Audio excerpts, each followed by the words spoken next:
నమస్తే అండి.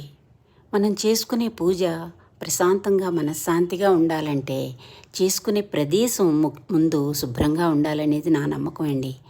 నా పూజా మందిరం చాలా చిన్నదండి. దానికి నేను ప్రతి శనివారం చక్కగా ఫోటోలన్నీ తీసి ముందుగా పూజా మందిరాన్ని శుభ్రం చేసుకునే నీళ్ళల్లో కొంచెం పసుపు, జవ్వాది పౌడర్, అలాగే కొంచెం పచ్చకర్పూరం వేసి శుభ్రంగా తుడుచుకుంటానండి. తర్వాత ముగ్గులు వేసుకుని స్వామి అమ్మవార్లని ఒక ప్రత్యేకమైన బట్ట పెట్టుకొని శుభ్రంగా తుడుచుకొని గంధం బొట్లు, కుంకుమ బొట్లు పెట్టి అలంకరించుకొని ఆ తర్వాత దీపారాధన చేసుకుంటానండి.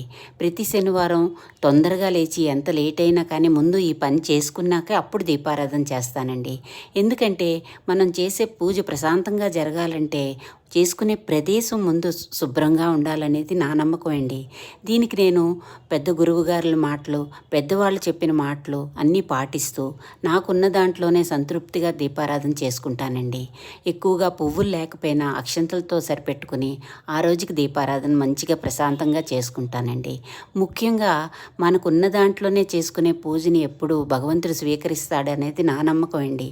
నా నమ్మకంతో కనుక మీరు ఏకీభవిస్తే నా వీడియోల్ని ఎంతో బాగా ఆదరిస్తున్నారని, అలాగే ఈ వీడియోకి కూడా ఒక లైక్ చేసి మంచిగా కామెంట్ చేస్తారని మనస్ఫూర్తిగా కోరుకుంటూ అందరికీ పేరు పేరున ధన్యవాదాలండి.